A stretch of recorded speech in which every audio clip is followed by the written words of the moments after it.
Hello guys, मेरा ये video basically mains 2021 के लिए कुछ टिप्स देने के लिए आपको है कि किस तरह से हम लोग अपने इस बचे हुए 80 दिन की तैयारी करें कि मेंस में हम लोगों का स्कोर कट ऑफ के आसपास से थोड़ा ऊपर निकल के जाए।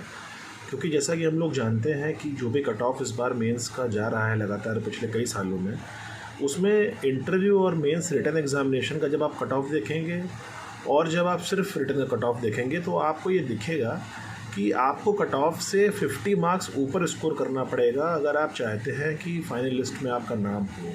बहुत सारे लोग कहते हैं कि उनका रिटन में मेंस में तो आ गया लेकिन इंटरव्यू अच्छा होने के बाद भी उनका नहीं आ पाया। इसका रीज़न ये है कि अगर आपका मान लीजिए सिर्फ जस्ट कट ऑफ ही क्रॉस होगा अगर मेंस में, और आपका इंटरव्यू में स्कोर अगर 200 प्लस भी रहेगा तो भी आपका वो लैगिंग आपका रहेगा ही रहेगा फाइनल मेरिट लिस्ट में। इसीलिए कट ऑफ से 50 मार्क्स के ऊपर अगर हम लेके चलते हैं तो 170 175 भी इंटरव्यू में अगर हमारे आते हैं तो हम लोग फाइनल लिस्ट में अपनी जगह बनाने में कामयाब हो सकते हैं। तो इसके लिए बस मैं बहुत ही संक्षेप में आप लोगों को कुछ बातें यहाँ पर कहना चाहूँगा। पहला पॉइंट ये है कि minimum input maximum output. GS4 ethics का पेपर और एसए का पेपर, इन दोनों में अगर हम लोग डेली एक एक घंटा भी अगर हम लोग रेगुलरली देते हैं तो मिनिमम टाइम इन्वेस्ट करके हम लोग मैक्सिमम आउटपुट जनरेट कर सकते हैं। यहाँ से जो फाइनल लिस्ट बनेगी उसमें हमारे टोटल मार्क्स देखे जाएंगे, ना कि ये कि हम किस सब्जेक्ट से क्या लेके आ रहे हैं। तो मेरा पहला आपको एडवाइस ये रहेगा कि आप डेली कम से कम 5 आंसर GS4 के और हर 3 दिन में एक ऐसे आप लिखिए, अपना एवेल्युएट कराइए और टारगेट रखिए कि कैसे भी करके 250 आउट ऑफ 550% मार्क्स हम लोगों को इन 2 पेपर्स में लेके आने हैं।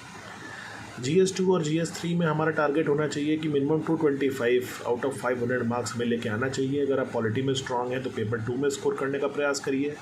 अगर आप इकोनॉमिक्स में स्ट्रांग हैं, साइंस एंड टेक आपका फेवरेट है, तो आप कोशिश करिए GS3 में आप एडवांटेजेस स्कोर करें। लेकिन इनमें से 2 में से किसी एक पेपर को आप ज़रूर थोड़ा एक्स्ट्रा वेटेज दीजिए अपने प्रिपरेशन में, कि आपका जो ओवरऑल प्रिपरेशन में मार्क्स है वो किसी एक पेपर में 125 के आसपास आपका आए।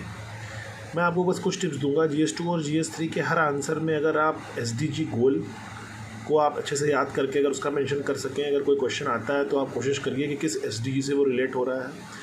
दूसरा, रिपोर्ट या इंडेक्स कोई भी अगर उससे रिलेटेड है तो आप अपनी प्रिपरेशन में नोट्स तो तैयार करके रखिए ताकि उसका आप यूज़ कर सकें आंसर में। तीसरा, कोई भी कमेटी या फिर ARC की कोई रिकमेंडेशन अगर है उसको आप यूज़ करिए। और चौथा, कि रिसेंट को एग्जांपल अपने न्यूज़पेपर से आप दीजिए जो बहुत ज़्यादा बुकिश न लगे।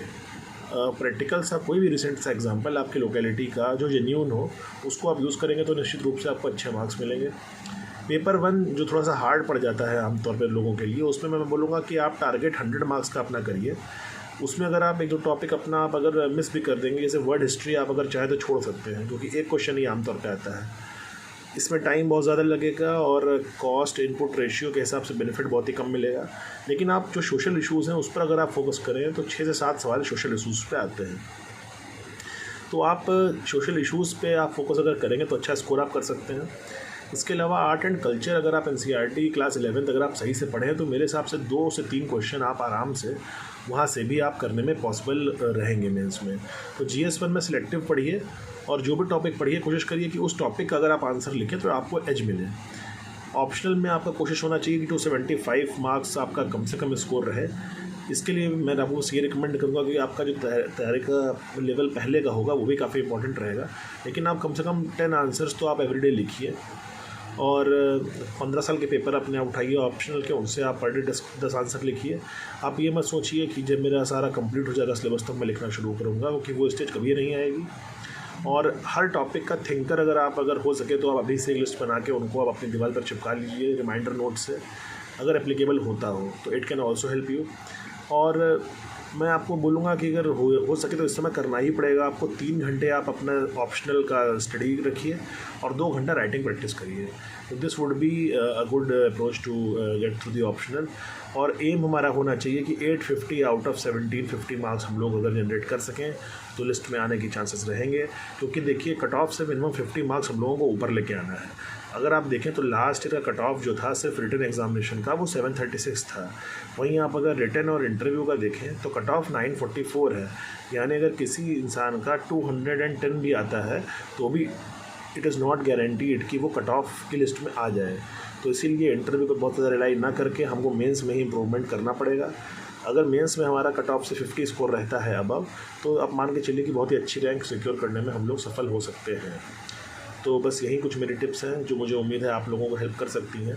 टाइम कम है तो इसीलिए इस हिसाब से पढ़ाई करनी है कि मिनिमम इनपुट करके मैक्सिमम आउटपुट हम लोगों को जनरेट हो, because at the end of the day जो टोटल मार्क्स हैं वो काउंट होंगे, ना कि ये कि आपका किस में कितना मार्क्स आया।